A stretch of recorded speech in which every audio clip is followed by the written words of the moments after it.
Incident జరిగినప్పుడు driver చూసే ఉంటాడు, డ్రైవర్ ప్యాసింజర్ని ఎందుకు అలర్ట్ చేయగలుగుతారు? అంత టైం ఉండదు.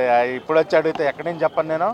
నీ క్రియేటివిటీకి నా దగ్గర ఆన్సర్లు ఉంటాయా? సార్ పాలెం దగ్గర గ్యాస్ రీలింగ్ ఢీకొని అప్పుడు ప్రమాదం జరిగింది. తెలియదండి, నేను చెప్తున్నా. ఏమన్నా బస్సులో టెక్నికల్ ఏముంటుందండి ఇక్కడ చూడండి. ఇక్కడ పాయింట్ ఆఫ్ ఇంపాక్ట్ ఇక్కడ బైక్ ఫ్యూల్ ట్యాంక్ నుంచి ఇప్పుడు బస్సులో ఎటువంటి వేరే ఫ్యూల్ కానీ లేకపోతే అటువంటిది లేదు.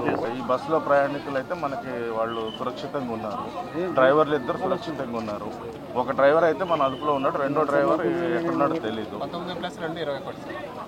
19 మంది ప్రయాణికులు, బస్సులో ఇద్దరు పిల్లలు ప్లస్ ఒక డ్రైవర్ అయితే ఒక అతను మన అదుపులో ఉన్నాడు, ఇంకో మెయిన్ డ్రైవర్ ఇంకా మరి ఎక్కడున్నాడో తెలీదు, రావచ్చు.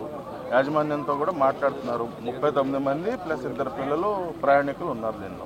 బాధిత కుటుంబాలకు సమాచారం ఇచ్చేందుకు ఎలాంటి ఏర్పాట్లు చేస్తామండి? ఇప్పుడు బస్సు యాజమాన్యంతో మాట్లాడి వాళ్ళ మేనిఫెస్టో తీసుకుని వాళ్ళ ఫోన్ నెంబర్స్ తీసుకుని అవన్నీ ఇప్పుడు మొదలెట్టు. ముందు ఈ పని అయిన తర్వాత అందరినీ సంప్రదించారు. డ్రైవర్తో మీరు ఏమైనా మాట్లాడారా సార్? లేదండి. మొట్టమొదటిగా ఈ సంఘటన అయితే దురదృష్టకరం అండి. ఇలాంటి సంఘటనలు ఎప్పుడు జరగకూడదని ఆ భగవంతుని ప్రార్థిస్తున్నాం. ముఖ్యంగా ఈ ప్రమాద విషయాల్లోకి వస్తే స్కూటర్ను ఢీకొట్టడం వల్ల ఈ ప్రమాదం జరిగింది. ఇప్పటికీ 19 మంది మృతులను గుర్తించడం జరిగింది. మిగతా 19 మంది ఎవరైతే క్షతగాత్రులు ఉంటారో ప్రభుత్వం ద్వారా వాళ్ళకు చికిత్స అందిస్తున్నాం. ముఖ్యంగా ఈ బస్సుకు సంబంధించి ఇది కామండయ్య పర్మిట్తో, అంటే ఆల్ ఇండియా పర్మిట్ అయితే అక్కడ రిజిస్టర్ కాబడిన బస్సు.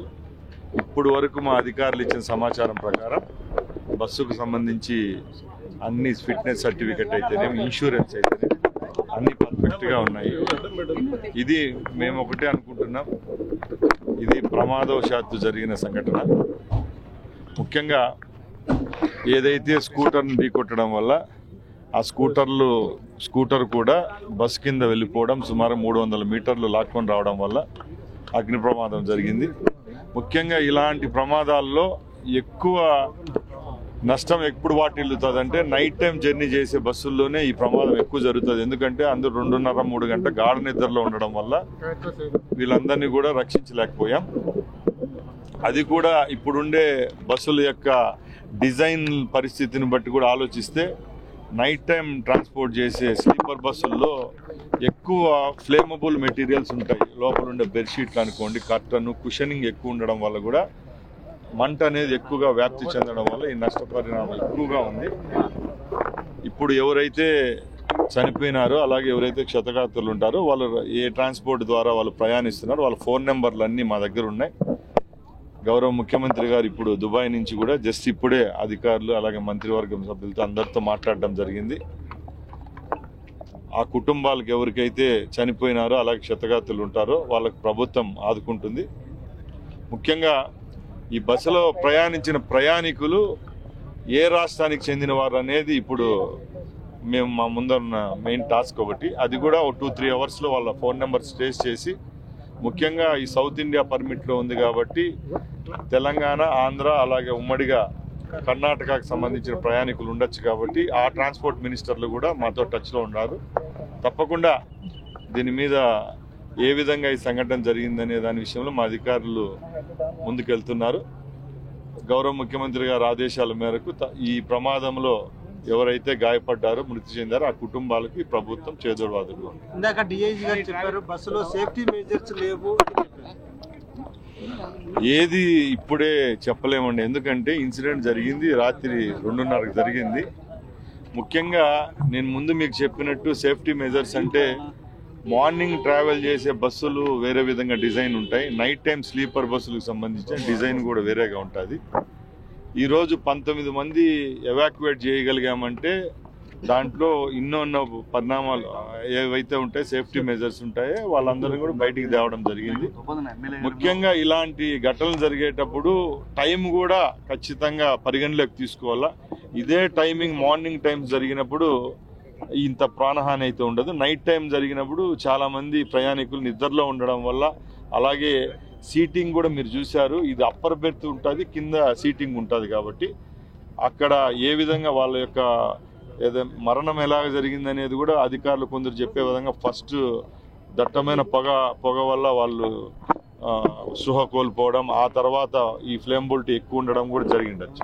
కొంతమంది అధికారులు ప్రభుత్వం దృష్టికి తెస్తున్నారు, 60 km స్పీడ్తో డిజైన్ చేయబడిన బస్సులు 100-120 km స్పీడ్తో వెళ్తున్నాయి, వీటి డిజైన్ మార్చాల్సిన అవసరం ఉందని చెప్తున్నారు. కంఫర్ట్ కోసం ఇప్పటికి కూడా ఒకటే అండి, ఇప్పుడు భారతదేశంలో ఉన్న ట్రాన్స్పోర్ట్ సిస్టమ్ అంతా మార్త్ గైడ్ లైన్స్ పరంగా పోతామండి. మేము ప్రతి ఒక్క state central government ministry of transport ఏదైతే భారతదేశం వాళ్ళ పర్యటన నడుస్తుందో మార్త్ గైడ్ లైన్స్ పరంగానే టూరిస్ట్ బస్సులు అలాగే మార్నింగ్ ట్రావెల్ చేసే బస్సులు కూడా డిజైన్ చేయడం జరిగింది.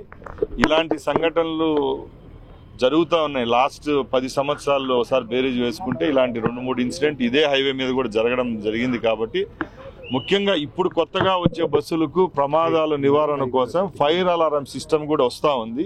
ఇలాంటి ఇన్సిడెంట్ అయిన అలారం మోగుతుంది. అది ఇప్పుడు కొత్తగా వచ్చిన 24-25 బస్సుల్లో అది ఉంది. అది కావాలంటే మేము మీ దృష్టికి తీసుకొని వస్తాం. ఈ బస్సు 7 సంవత్సరాలు పాతది కాబట్టి ఆ అలారం సిస్టమ్ కూడా ఈ బస్సులో లేదు. యాక్చువల్గా ఇప్పుడు కొత్తగా ఏవైతే మేము పర్మిట్స్ ఇస్తున్నాం ఆ బస్సులు అన్ని దానికి సేఫ్టీ మెజర్స్లో అయితే అలారం సిస్టమ్ వస్తాం.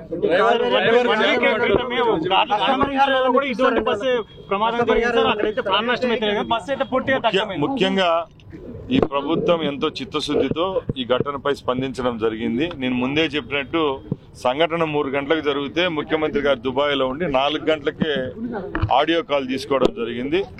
ఇప్పుడు ఇక్కడ ఉన్న అధికారులు కలెక్టర్ గారు అయితేనేం అలాగే ఎస్పీ గారు అయితేనేం తక్షణమే స్పాట్కి రావడం, అలాగే మా కమిషనర్ గారు రావడం, స్థానిక శాసనసభ్యులు అలాగే మేమంతా నాయకులం అందరం ఇక్కడికి వచ్చామంటే ఈ ప్రభుత్వానికి చిత్తశుద్ధిగా ఉన్నాము. అలాగే ఆ కుటుంబాలు ప్రాణాలు కోల్పోయిన వాళ్ళకి మేము తేలేకపోయినా కూడా మా ముఖ్యమంత్రి గారు క్లియర్గా ఒకటే ఇన్స్ట్రక్షన్స్ ఇచ్చారు, వాళ్లకు చేదోడు వాదోడుగా ఉన్నామని చెప్పారు. తప్పకుండా వాళ్ళ కుటుంబాలను ఆదుకోవడం జరుగుతుంది. అలాగే దీంట్లో ప్రయాణికులు కేవలం ఆంధ్ర వాళ్ళు ఉంటారని మేము అనుకోవడం లేదు. తెలంగాణ అలాగే కర్ణాటక వాళ్ళు ఉంటారు కాబట్టి ఆ మినిస్టర్లతో కూడా మాట్లాడుకొని వాళ్ళ కుటుంబాలకు న్యాయం జరిగే చర్యలు తీసుకుంటారు.